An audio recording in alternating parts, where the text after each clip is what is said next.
Aleluya. Génesis 6:14. Amén. Bueno, Amén. leemos en el nombre de Jesús. Hazte un arca de madera de gofer. Harás aposentos en el arca y calafatearás con brea, por dentro y por fuera. Y de esta manera la harás. De 300 codos de longitud del arca, y de 50 codos su anchura, y de 30 codos su altura. Una ventana harás al arca, y la acabarás a un codo de elevación por la parte de arriba. Y pondrás la puerta del arca a su lado. Y le harás piso bajo, piso segundo, piso tercero. Y he aquí que yo traigo un diluvio de aguas sobre la tierra, para destruir toda carne en que se haya espíritu de vida debajo del cielo, y todo lo que hay en la tierra morirá. Mas estableceré mi pacto contigo, y entrarás en el arca tú, tus hijos, tu mujer y la mujer de tus hijos. Amén. Puedes sentarse. Amén. Esta es la historia de Noé, ¿no? ¿Cuántos conocen la historia de Noé? Amén. Bueno, teniendo en cuenta la construcción que estaba pidiendo Dios a Noé por el mandato que le había dado, era muy grande, y en el área en donde se llevaba a cabo la construcción del arca estaba muy alejado de las costas, de los mares, y ten en cuenta que es muy grande. Se estima que el arca y su construcción fueron un aproximado de 100 a 120 años, y en el arca se llevaron a cabo la muerte de 12.000 árboles, aproximadamente, ¿no? Si traemos a los tiempos actuales, las mediciones que le estaba pidiendo Dios a Noé que hiciera el arca serían las siguientes. La altura serían 14 metros, o el equivalente a un edificio de 14 pisos. Su anchura era de 23 metros, o el equivalente a una cancha de baloncesto. Y la longitud era de 137 metros, o el equivalente a un estadio de fútbol más 13 metros más. Fíjate, ¿no? Nuestro razonamiento siempre nos llevará a desconfiar de Dios. Pero al poner los ojos por la fe en Dios, de que aunque el mundo tenga razones o motivos negativos o cosas negativas en contra de lo que nosotros hacemos, o las acciones que nos impulsan a nosotros a llevar a cabo la voluntad de Dios, hace que Dios abra la puerta de los cielos y mueva así la tierra para que esa voluntad se cumpla. Amén. No importa lo complicado de los números, cuando Dios está en la ecuación, ¿no? Así es. Yo me imagino que de la misma manera se encontraba Noé, ¿no? Tenía delante de sí un desafío muy grande, que era crear un arca o fabricarla de tantas. O sea, tenga usted en cuenta que un árbol promedio mide 3 metros de alto y pesa 1 tonelada. Es bastante, ¿no? Por ahí estaba Noé todos los días, cortando los árboles, llevándolos. Quizás tenía un burro, una mula, un buey, no sé, tenía algún método para llevar sus árboles. Y es difícil, porque si vamos a la escritura, no nos dice ni que Noé ni era carpintero, ni era arquitecto en naves, ni nada, ni ingeniero aeronáutico. No sabía nada de lo que estaba haciendo, literalmente, ¿no? Pero la Biblia nos dice un dato curioso cuando hablamos de Noé. Dice que Dios caminaba con Noé. Y si nosotros nos vamos a las leyes gramaticales que compartimos por el idioma, nos dice que cuando el objeto A camina con el objeto B, es porque el objeto A acompaña al B, ¿verdad? Vamos a buscar Josué 1:5. Ahí se me cuando lo tengo.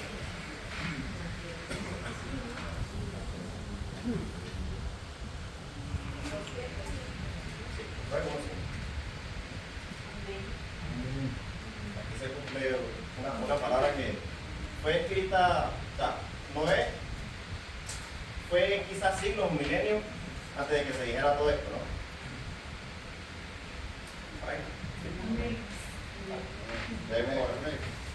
Josué 1:5. Nadie te podrá hacer frente en todos los días de tu vida.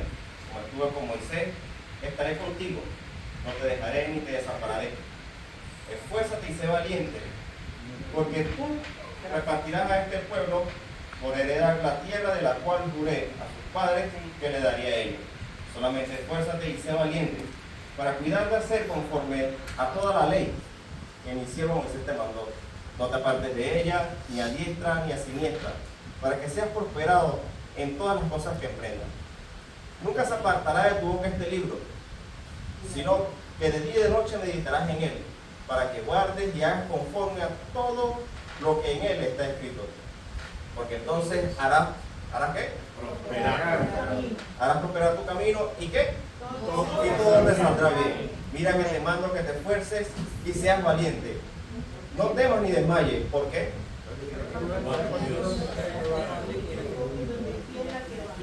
Ahí estaba Dios con Noé, ¿no?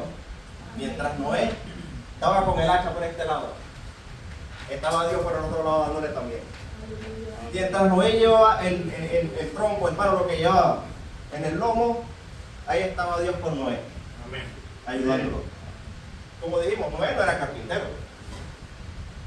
La Biblia dice que Dios le dio las medidas de cómo iba a hacer el arca, pero no le dio los planos. Amén.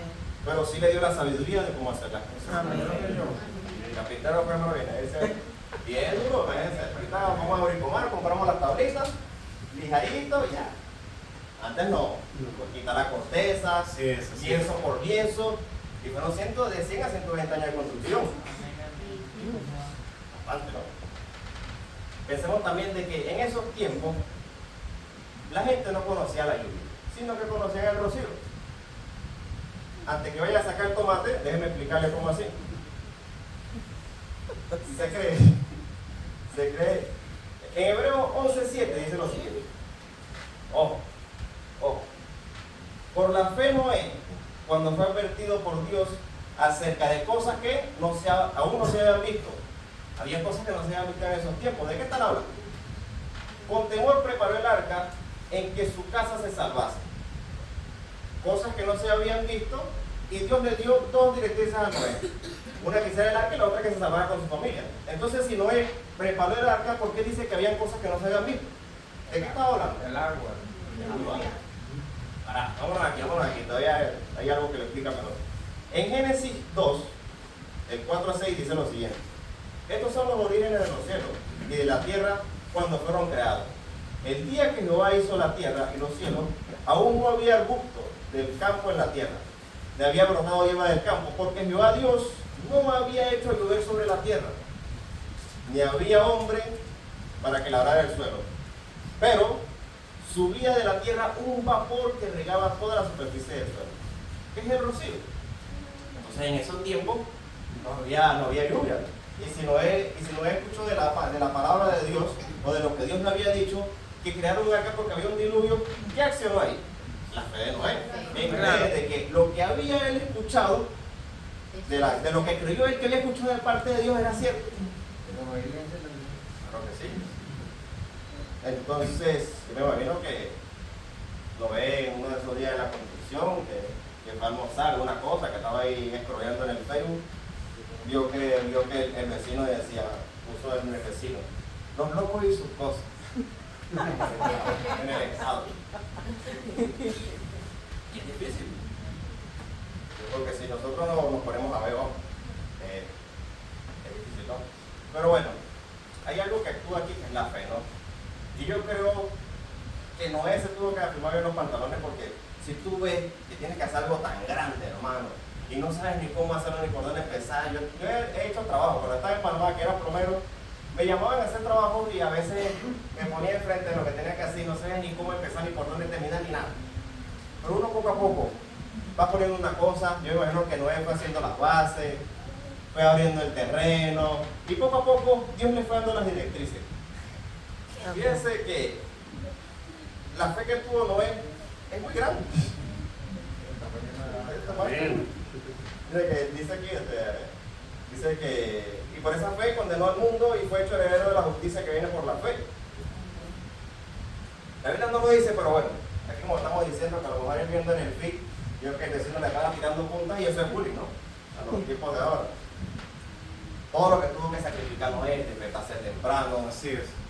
A lo mejor tuvo que comprar herramientas que no tenía, A lo mejor tuvo que contratar a Ney para que le ayudara con alguna tabla, tuvo que invertir dinero, tuvo que hacer ciertas cosas. A lo mejor no se podía dar el lujo de acostarse un ratico más, dormir más con la mujer, de ver ponerse a ver Netflix, de disfrutar con los hijos. Pero bueno, eso es lo que tuvo que hacer para poder salvarse junto a su familia. Leemos aquí en Santiago 4:4 que dice lo siguiente: oh almas adúlteras, ¿no sabéis que la amistad del mundo es enemistad contra Dios? Cualquiera pues que quiera ser amigo del mundo se constituye enemigo de Dios. Amén. Recordemos que estamos en el mundo, pero no somos del mundo. Así es. En fin, tengamos en cuenta que para lo que el mundo parece una locura y una pérdida de tiempo, para Dios es ganancia. Amén. Y sobre ese título quiero hablar hoy. A veces perdiendo también se gana.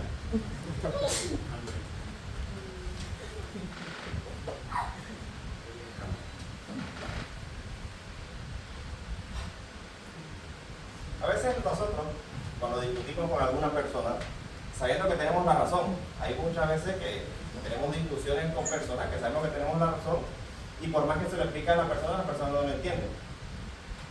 Pero si nosotros mantenemos la cordura, mantenemos un tono de voz bajo, no nos desesperamos, no insultamos a la otra persona y nos mantenemos ahí calmados, hay un estudio psicológico que avala que a su vez la psicología de las personas, cuando tú estás discutiendo con ellas y mantienes esta compostura, sus pensamientos lo llevarán a él a pensar que perdió la discusión. Eso lo podemos comprobar por la Biblia.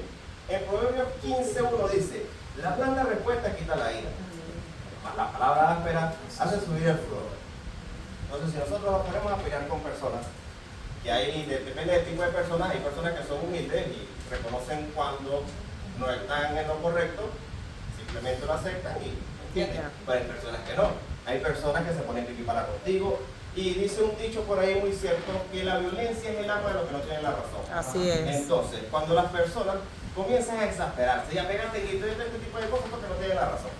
Y entonces lo que quieren ellos es descentralizar la discusión en otro punto para llevarte a que lo anterior, que por lo que estaban discutiendo, pierde el valor y enfocarse en un punto o en un nivel en donde él tiene mayor capacidad. Así que no nos pongamos al nivel de la misma persona. A veces, aunque por un momento nos quedemos callados, Amén. y supuestamente perdamos una discusión, porque nosotros somos personas razonables, y por ejemplo, si estamos discutiendo con nuestro jefe y nuestro jefe nos dice: mira, esto no es así, pero si tú tienes todos los días trabajando en la misma área, tú sabes cómo te desenvuelves en lo tuyo. El jefe a lo mejor está aquí un ratico, después se va a otro lado, pero no tiene el entendimiento de pasar todo el día haciendo lo mismo, y como tú sí lo haces, sí lo entiendes. Entonces, ponerse a discutir con las personas y ya cuando toman una actitud grosera, a veces es mejor quedarse tranquilo. Amén. Puede ser que uno parezca que perdió la decisión, la discusión, ¿no? Perdiste, y ya. Pero en nuestro corazón sabemos que tenemos la razón. Que así como dice en Josué, que Dios estará con nosotros, también dice el Salmo. Hay un Salmo que dice que no serán avergonzados los que esperan en Jehová. Amén. Si nosotros estamos en Dios y confiamos en Dios, es porque tenemos fe. La Biblia dice que sin fe es imposible agradar a Dios. Si Dios está con nosotros, es porque nosotros le agradamos. Quiere decir que nosotros tenemos fe. ¿Y qué es la fe? Es pues la fe y la certeza de lo que se espera y la convicción de lo que no se ve. Si nosotros creemos en Dios por medio de la fe, estaríamos esperando, porque eso es la fe, esperar. Entonces, si nosotros tenemos fe en Dios, estamos esperando en Él, y según el Salmo no seremos avergonzados. Amén. También dice en Amós 5:13: por tanto el prudente en tal tiempo calla, porque el tiempo es malo. Hay un tiempo, como dice Eclesiastés, para todo hay un tiempo. Hay un tiempo para discutir y hay un tiempo para simplemente evitar la discusión. A lo mejor no darle la espalda a la persona y dejarlo con la palabra en la boca, pero uno sabiamente sabe lo que tiene que hacer en el momento. Creo que es en Mateo 18, por ahí, dice que si tú llevas a tu hermano o a una persona en lo privado y le explicas: mira, que esto no es así, y él lo acepta, habrá ganado a su hermano. Este tema de saber perder o ganar tiene un límite muy estrecho entre hacer lo correcto, y uno tiene que tener sabiduría. No siempre uno se va a dejar que las personas lo humillen en cualquier tipo de cosas, porque tampoco estamos para eso, ¿no? Pero bueno, dice la Biblia en Juan 14:26 lo siguiente: mas el Consolador, el Espíritu Santo, a quien el Padre enviará en mi nombre. Él nos enseñará todas las cosas y os recordará todo lo que yo os he dicho. Hay una parte en la Biblia que dice que procuremos presentarnos aprobados delante de Dios. ¿Y qué es estar aprobado delante de Dios? ¿O qué simplemente es estar aprobado como tal? La persona, cuando nosotros vamos a un instituto, vamos a la escuela, al liceo, vamos a una universidad, nosotros pasamos por ciertos procesos y ciertas evaluaciones que nos hacen para determinar si nosotros estamos aprobados en un rango o en un nivel. Cuando la Biblia habla de que nosotros tenemos que estar aprobados delante de Dios, es que tenemos que saber ciertas cosas para que nosotros, como dice aquí, que el Espíritu le recordará todo lo que nos ha dicho. Pero ¿dónde está la cosa que nos dice ahí? Ya vamos a ver. Vamos a poner aquí un punto vamos a desviarnos un poquito. Si quiere o puede buscar Proverbios 2, 1. Ya van a ver.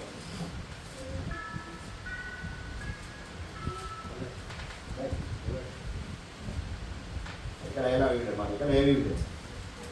Hijo mío, si recibieres mis palabras y mis mandamientos guardares dentro de ti, haciendo estar atento tu oído a la sabiduría, y si inclinares tu corazón a la prudencia y clamares a la inteligencia y a la prudencia, y eres tu voz, ¿a qué le damos la voz? A la prudencia. Si a la prudencia diéramos nuestra voz, fíjense que aquí está la prudencia aquí arriba. Y la prudencia desciende usted y usted le da la voz a la prudencia. ¿Qué vamos a hablar? Palabras prudentes, y que dice lo que estamos leyendo. Uno tiene que ser prudente. Amén.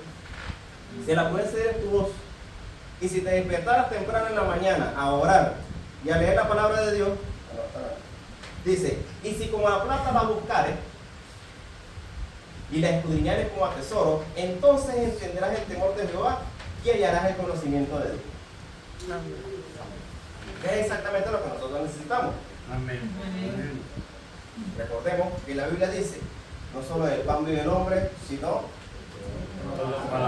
que sale de la boca de Dios. ¿Dónde están las palabras que salen de la boca de Dios? Entonces, ¿qué tenemos que leer? Para saber qué, todo lo que sale de la boca de Dios. Es muy importante que se tome esta cosa. Hay que ser prudente y hay que leer Biblia. Vamos a buscar Lucas 6:20. Si me pone aquí lo leo, por favor.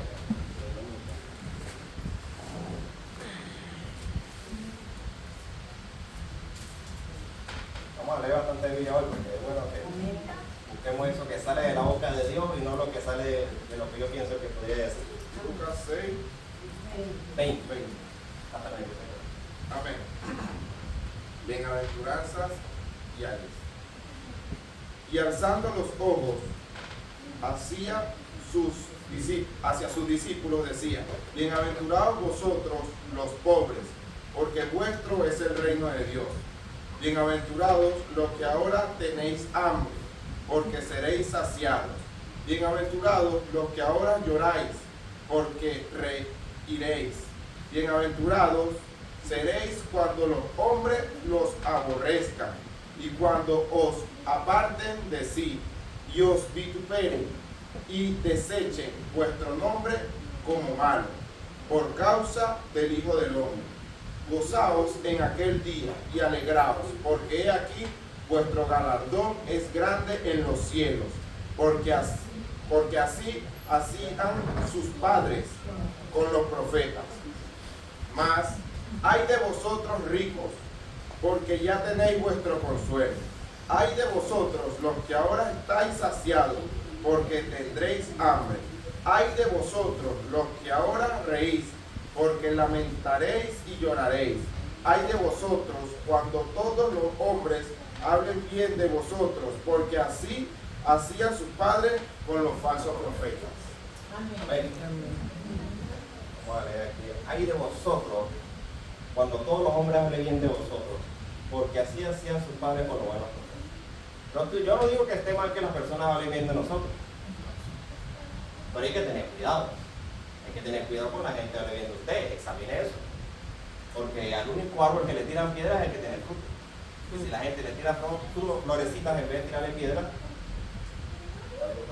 claro, no está mal que hablen bien de nosotros, ¿no? Pero por eso hay que examinarlo, hay que pasarnos la lupa y ver qué estamos haciendo, si las cosas que estamos haciendo están bien, ¿no? Sí. nuestro medio, por nuestro ambiente, Claro. por donde vivimos. Sí, sí, exacto. Entonces, si nosotros vemos detenidamente la bienaventuranza que acabamos de leer, el protagonista de cada una, ¿quién es? Son características de lo que según las leyes del mundo, son características de una persona fracasada. Son características de un perdedor. Son características de una persona menospreciada. Y como diría el sabio barranquillero, ahí va a ver, ahí va el perdedor ese, ahí va el llorón, el amigo del patrón. Ahí va.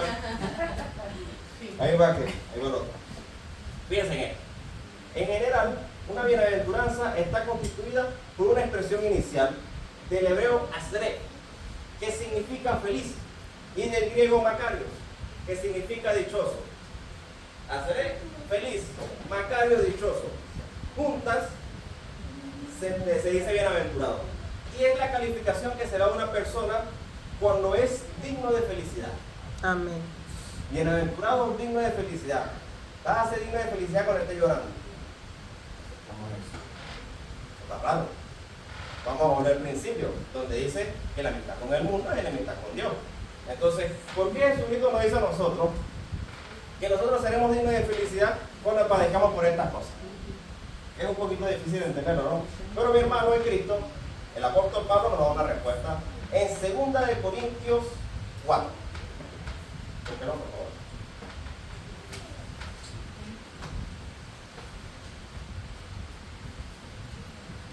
Perdóname cuando lo tengan. Amén. 2 de Corintios Amén. 4:7. 4:7 leemos hasta los 4:7. Pero tenemos este tesoro en vaso de barro, para que la excelencia del poder sea de Dios y no de nosotros. Que estamos atribulados en todo, mas no angustiados, en apuro, mas no desesperados, perseguidos, mas no desamparados, derribados, pero no destruidos, llevando en el cuerpo siempre, por todas partes, la muerte de Jesús. ¿Llevando qué? La muerte de Jesús, no dice la vida, la muerte de Jesús, para que también la vida de Jesús se manifieste en nuestro cuerpo. Porque nosotros que vivimos siempre estamos entregados a muerte por causa de Jesús, para que también la vida de Jesús se manifieste en nuestra carne mortal. Someteos pues bajo la poderosa mano de Dios, y los exaltará cuando fuere tiempo. No importa lo que diga el mundo de nosotros. Amén. Si Dios le dice a usted, sacrifica a tu hijo, usted tenga la confianza en Dios de que tiene el poder para resultar. Amén.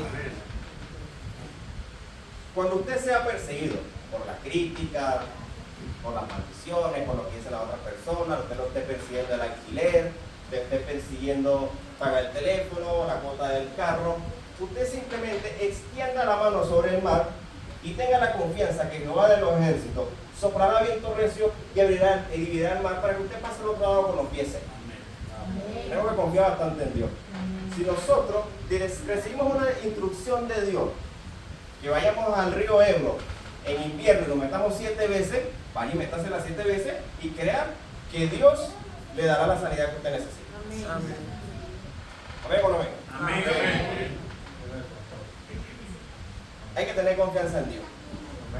Cuando el hombre dice que todo número multiplicado por 0 es 0, usted confía en Dios, que es el que creó los números, el magíster de la matemática, que dice en su palabra que Él multiplica la fuerza de que no tiene ninguna. Amén. Pero con esto vamos para casa. El mundo está mal, hermano. Así es. El mundo quiere que nosotros hagamos cosas que no debemos hacer. Y como estuvimos escuchando a nuestro amado pastor estos días, nosotros no tenemos que acoplarnos a estos tiempos, a este siglo y a las cosas de este mundo, porque lo malo llaman bueno y lo bueno llaman malo. Así que nosotros no podemos confiarnos de todas estas personas que nos dicen tantas cosas, ahora los influencers, este tipo de cosas que hacen cosas. Yo he visto videos que se van a los liceos y, ay, ¿quién te gusta? ¿Y cuál es la que te gusta? ¿Cuál es la bonita? Acá ya, vamos a poner la bonita. Y a ti te gusta eso, un besito. Entonces, esos son los influencers. Eso es influencers. ¿De qué? Pero bueno, nosotros con las redes sociales, que es un problema muy grande para la sociedad, yo creo que hay cosas que sirven para el hombre, hay cosas de la ciencia que son muy buenas, que nos han traído desarrollo al mundo con las personas que vivimos en él. Pero hay ciertas cosas que cuando no se usan de la debida manera, más y nos traen destrucción, y nos traen cosas más. Ahorita el mundo quiere que nosotros tengamos una apariencia exorbitante, que seamos lo más lindos, que evitamos bien, moverte un pantalón de 200 euros, y nos olvidamos de la esencia, de que nosotros, por más que le demos a este cuerpo una apariencia física buena, la Biblia dice que nosotros venimos del polvo y al polvo vamos a volver. Y eso es inevitable. Entonces, ¿de qué nos vale nosotros hacernos cirugía plástica y lo que sea para al final te lo van a poner usar? Pero bueno, eso ya es otra cosa. Por eso la Biblia dice que nosotros debemos ser como un vaso de barro, para que la excelencia venga del contenido y no del vaso. Ahora díganme ustedes, ¿qué bebida puede ser tan cara que sea más caro que un vaso de oro? Entonces tenemos que tener un vaso de barro. Así que no busquemos la aprobación del mundo, hermano. Busquemos la aprobación de Dios y seamos lo que Dios quiere que nosotros seamos. Amén. Y si no, y si a usted no le ha quedado claro lo que le estoy diciendo, le voy a dar un ejemplo muy grande y muy bueno. Yo digo que aquí se resume todo lo que yo he dicho. Vamos a buscar Filipenses 2:3.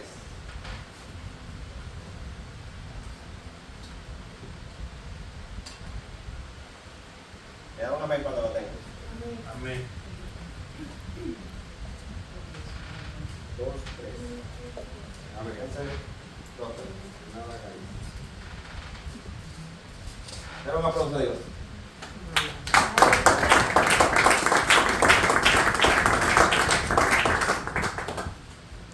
Ok.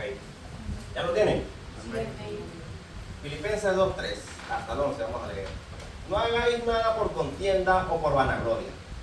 Vamos a repetirlo otra vez.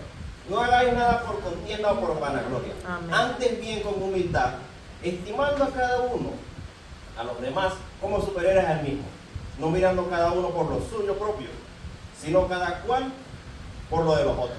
Haya pues en vosotros este sentir que hubo también en Cristo Jesús, Amén. el cual, siendo en forma de Dios, no estimó el ser igual a Dios como cosa que aferrarse, sino que se despojó a sí mismo, tomando forma de siervo, hecho semejante a los hombres, y estando en la condición de hombre, se humilló a sí mismo, haciéndose obediente hasta la muerte y muerte de cruz.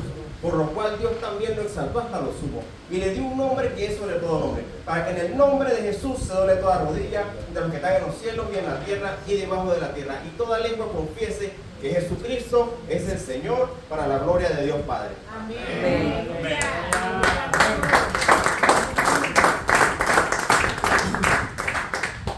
Jesús, siendo el mismo Dios, dice que se despojó a sí mismo, Se humilló. soltó todas sus comodidades. Dios, teniendo la túnica más linda, blanquita, su corona bien bella, se quitó su corona, se quitó su vestimenta y se humilló él mismo. La Biblia dice en 2 Corintios 8 que él, siendo rico, se hizo pobre por amor a nosotros, para que fuéramos enriquecidos a causa de su pobreza. Amén. En Gálatas 3:13 dice que él se hizo maldición para redimirnos, porque Amén, dice acá, amén. maldito sea todo aquel que se ha puesto como un madero. Aleluya, Así Señor, es. aleluya. Isaías 53:3 dice lo siguiente hasta el 5: despreciado y desechado entre los hombres, varón de dolores, experimentado en quebranto, y como que escondimos de él el rostro, fue menospreciado y no lo estimamos.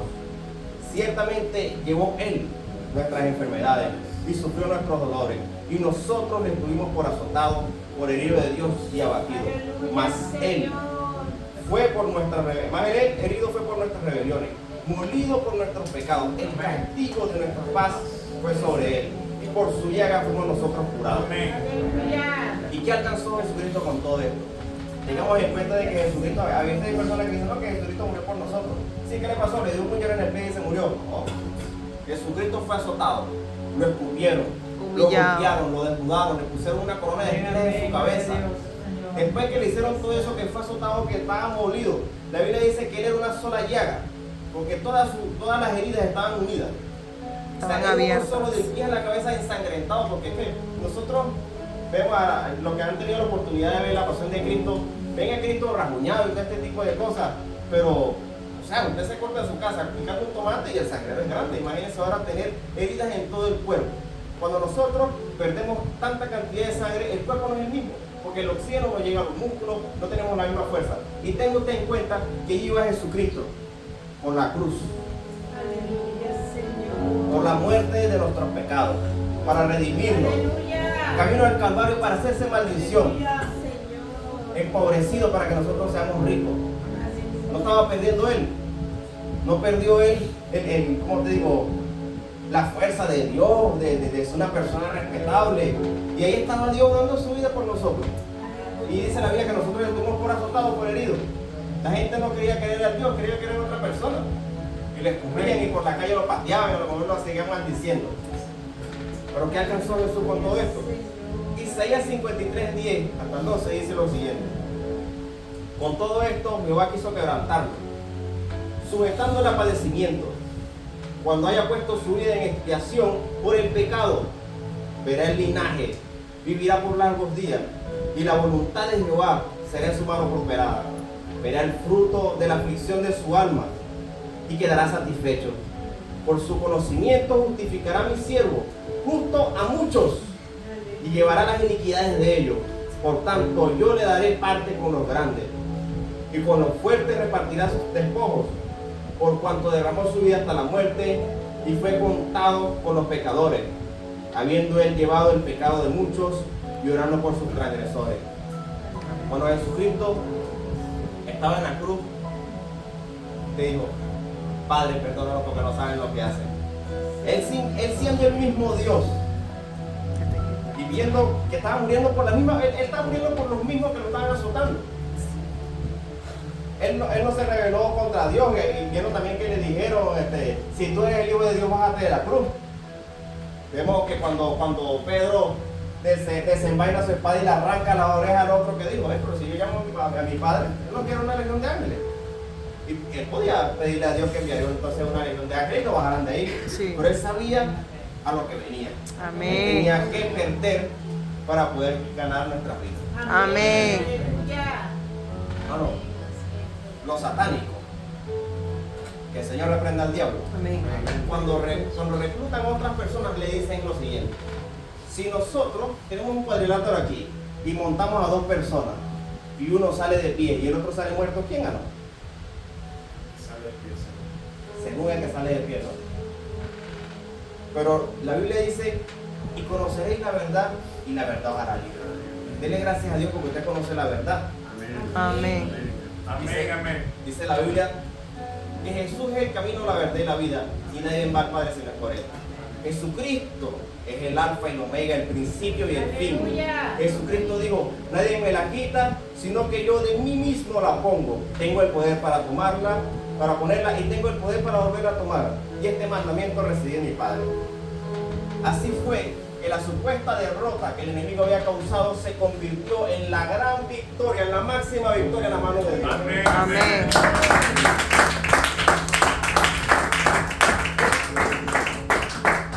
En Primera de Corintios 2:14 dice: pero el hombre natural no percibe las cosas que son del Espíritu de Dios, porque para él son locura. Y no las puede entender, porque se han de discernir espiritualmente. Para lo que el mundo es una pérdida, para Dios es ganancia. Amén. Perder el tiempo del mundo orando es ganancia para Dios. Las horas de descanso que se pierden cuando nosotros venimos a la iglesia es una inversión y es ganancia en Dios. Amén. Amén. Cuando nosotros perdemos oportunidades de estar con cualquier mujer, de salir con cualquier hombre, del más bonito, el más guapo, no estamos perdiendo nada en el mundo. Estamos ganando la bendición de que en un futuro tengamos un matrimonio próspero y bendecido. Cuando nosotros dejamos el razonamiento, cuando nosotros damos la vista del razonamiento, de lo que la razón nos dice, y creemos en las cosas sobrenaturales de Dios, haremos que sean salvos nosotros y nuestra casa. Noé tuvo fe, y por la fe de Noé fue salvo su casa. Cree en Dios y serás salvo de tu casa. Amén. Amén. Estamos viendo aquí, todo lo que acabamos de decir, como Dios es el mismo hoy, mañana y siempre. Lo que Dios dijo en el Génesis, lo dijo en el Nuevo Testamento, y lo que es en el Nuevo Testamento no tiene ni sombra de variación. Y Dios siempre está con nosotros. Así es. Amén. Así la Biblia nos va explicando a nosotros, desde el Génesis al Apocalipsis, que no debemos de acoplarnos a las cosas de este mundo, sino que el poder de Dios transciende de manera sobrenatural sobre los estatutos del mismo mundo. Y dice la Biblia que ella venció el mundo. Amén. Termino con esto. Lucas 9, 24, 15. Lo leo yo para ustedes. Porque todo el que quiera salvar su vida la perderá. Y todo el que pierda su vida por causa de mí, éste la salvará. Amén. Amén. Pues, ¿qué aprovecha el hombre si gana todo el mundo y se destruye o se pierde a sí mismo? Amén. Ahora sí.